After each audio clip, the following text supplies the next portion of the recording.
दोस्तों, बिहार में भूमि सर्वेक्षण का कार्य हो रहा है। इस बीच लोगों को कुछ फॉर्म भरने पड़ रहे हैं और जमा करना पड़ रहा है। अगर आप अच्छा ढंग से फॉर्म को नहीं भरेंगे, सावधानी नहीं बरतेंगे, तो फिर आपका जमीन जो है वो सरकार के नाम से हो जा सकता है या फिर किसी दूसरे व्यक्ति के नाम से हो जा सकता है और फिर बाद में जो है कोर्ट कचहरी का चक्कर लगाते रह जाइएगा। ठीक है, तो इसीलिए सर्वे का जो भी रूल है उसको सही ढंग से समझिए।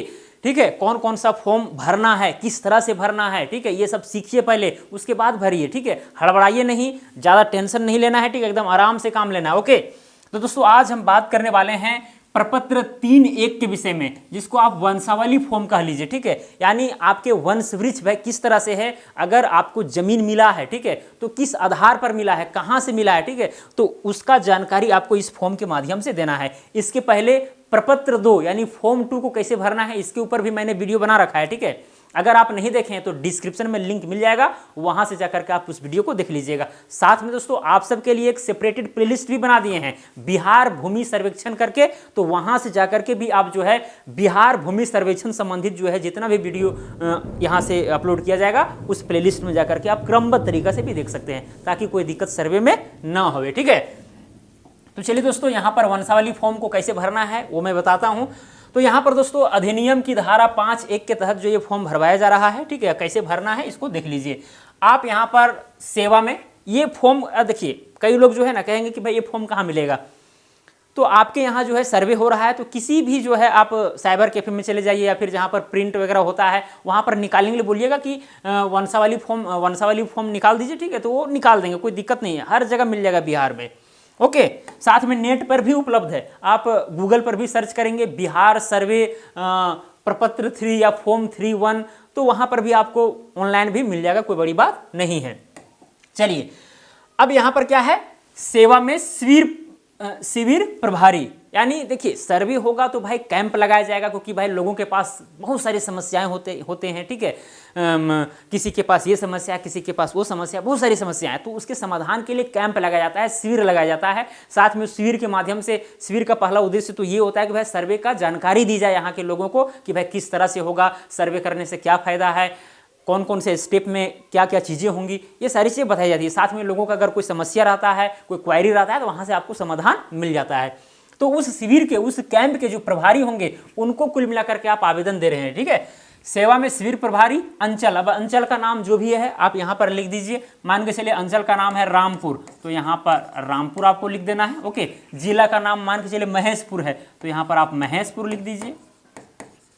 ओके, जो भी है, अंचल का नाम जो भी है, जिला का नाम जो भी है, आपको यहां पर लिख देना है। विषय क्या है भाई, स्वयं की वंशावली समर्पित करने के संबंध में। ओके, अब ये जो फॉर्म है ना वंशावली से संबंधित है। जो प्रपत्र 2 था वो सेल्फ डिक्लेरेशन आप उसमें कर रहे थे, स्व घोषणा कर रहे थे कि भाई आपके पास कौन कौन सा जमीन है, कहां से मिला है और जमीन का ऑनर कौन है, किसके नाम से खाता खुलवाना चाहते हैं, उसमें वो चीज था। अब यहां पर वंशावली का बात आ रहा है। ओके, अगर आप खुद से जमीन खरीदे हैं और आपके पास पूर्वज वगैरह का जमीन नहीं है, तो फिर आपको ये वंशावली का जरूरत नहीं, क्योंकि आप खुद से खरीदे हैं, उसका खतियान खुलेगा। ओके, उसका नया खाता खुलेगा। और अगर पूर्वज से मिला है जमीन, अपने नाम से आप खाता खुलवाना चाहते हैं, तो वैसे कंडीशन में जो है आपको इस फॉर्म को भी भरना होगा प्रपत्र 2 के साथ।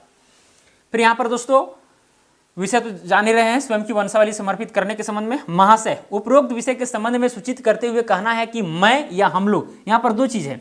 अगर एक व्यक्ति जो है अपने नाम से जो है खाता खुलवा रहा है तो मैं रहेगा, हम लोग को क्या करेगा, काट देगा। या फिर मान के चलिए कि 2-3 व्यक्ति जो है संयुक्त रूप से, मान के चलिए 3 हिस्सेदार हैं एक में, ठीक है, तीनों भाई हैं, उनके बीच बंटवारा वगैरह नहीं हुआ है, तो तीनों का एक साथ खाता खुलेगा। तो ऐसे कंडीशन में मैं को काट देंगे और हम लोग यहाँ पर रहेगा। ओके, उसके बाद यहाँ पर देखिए पहला, दूसरा, तीसरा करके यहाँ पर है। ओके, और यहाँ पर आपको भरना है।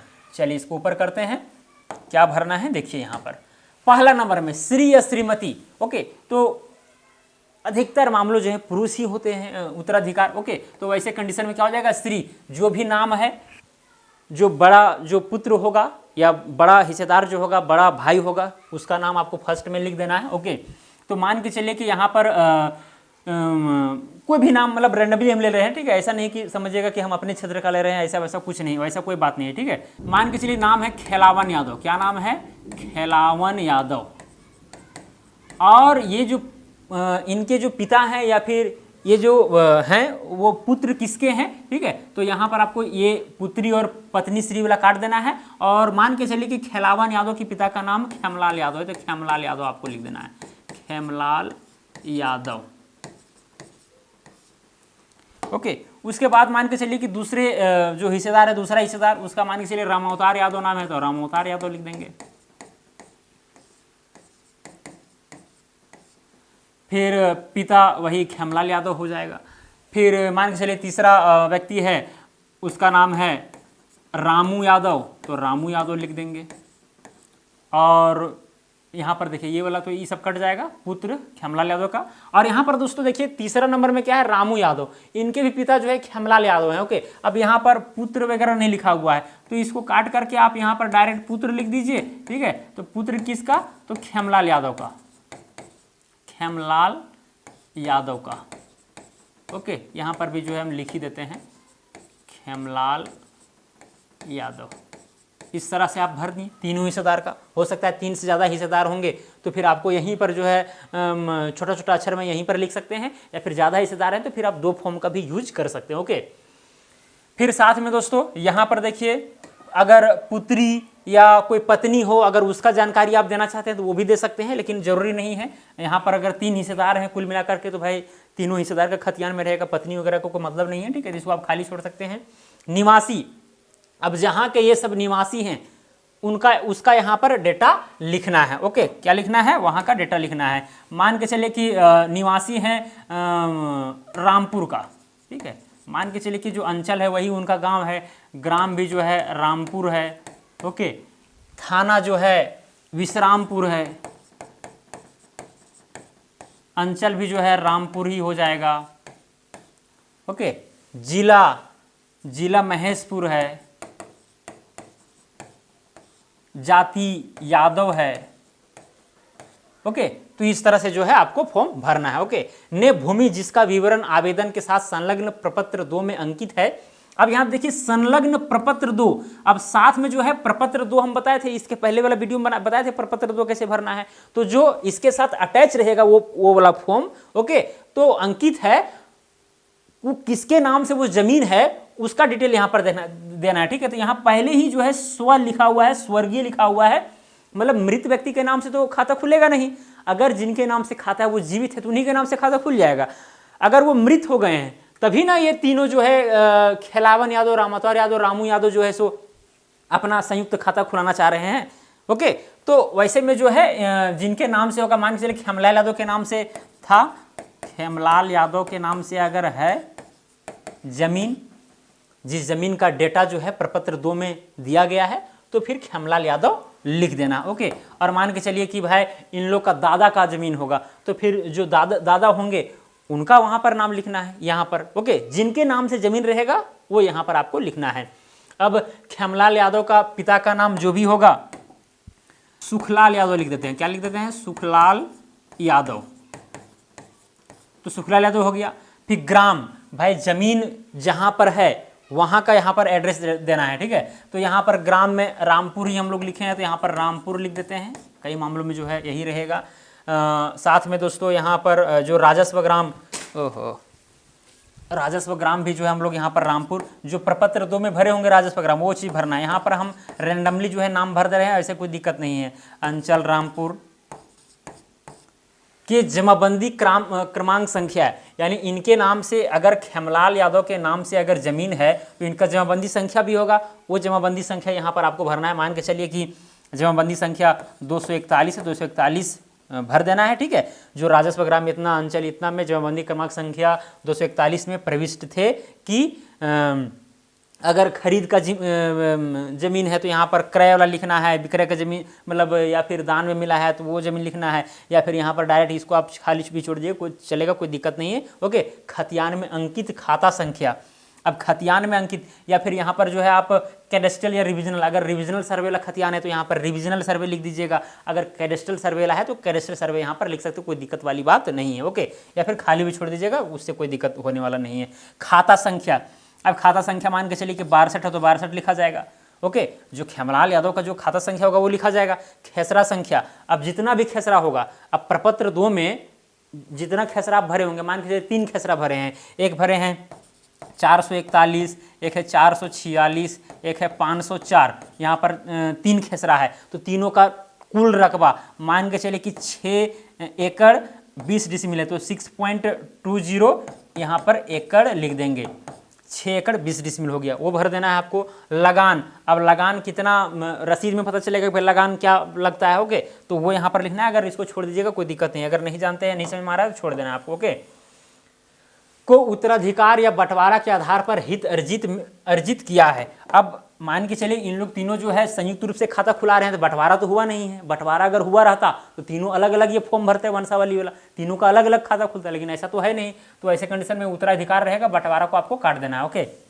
के आधार पर हित अर्जित किया है, मैं या हम लोग, ठीक है, हम लोगों ने निम्न वंशावली या वंशवृक्ष से उत्तराधिकारी के आधार पर हित अर्जित किया हूं, वंशावली या वंशवृक्ष मूल खतियान पंजी 2 के अनुसार, ओके। यहां पर देखिए क्या घोषणा हो रहा है भाई, मैं या हम लोगों का उल्लेखित भूमि पर शांतिपूर्ण दखल कब्जा है, ये चीज आप बता रहे हैं, ओके। दखल कब्जा है तथा भूमि स्वत्ववाद एवं विवाद से मुक्त है। हम लोगों की वंशावली खतियान जमाबंदी पंजी के अनुसार निम्न रूपेण है, अतः अनुरोध है कि प्रपत्र में अंकित वंशावली के आधार पर तथा प्रश्नगत भूमि में उत्तराधिकार के आधार पर मेरे या हम लोगों के नाम पर सर्वेक्षण प्रक्रिया से तैयार होने वाले अभिलेख में खाता खोलकर संबंधित खेसरों को उसमें प्रविष्ट करने की कृपा की जाए, ठीक है। तो ये चीज है अनुलग्नक याचिकाकर्ताओं का वंशवृक्ष। अब यहाँ पर आपको यहीं पर जो है वंशवृक्ष बनाना है, ये देखिए यहाँ पर खाली स्थान रहेगा, यहीं पर आपको जो है वंशवृक्ष बना देना है, ओके। अब वंशवृक्ष कैसे बनेगा, जिनके नाम से खतियान है वहां से वंशवृक्ष शुरू होगा, ठीक है। तो यहाँ पर क्या है, खेमलाल यादव के नाम से है, तो खेमलाल यादव हो जाएगा, खेमलाल यादव। अब खेमलाल यादव के यहाँ पर 3 पुत्र हो गए, खेमलाल यादव के 3 पुत्र हुए। भाई कौन कौन पुत्र थे हम भूल गए, रामअवतार यादव था और कौन कौन था, अच्छा खेलावन यादव, रामअवतार और रामू।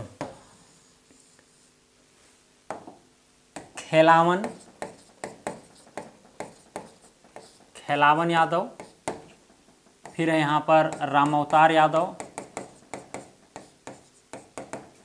उसके बाद है यहाँ पर रामू यादव, ओके। तो ये चीज़ यहाँ पर ध्यान रखिएगा कि भाई जो बड़े होंगे उनको यहाँ पर लिखना है, उसके बाद जो होंगे उनको यहाँ लिखना है और उसके बाद उनका नाम लिखना है, ओके। तो यहाँ पर फिर यहाँ पर जो क्या है कि तीनों के नाम से जो है संयुक्त रूप से जो है खाता खुल जाएगा। फिर याचिकाकर्ताओं का हस्ताक्षर, यहाँ पर तीनों को जो है हस्ताक्षर कर देना है, पहला दूसरा तीसरा दे करके।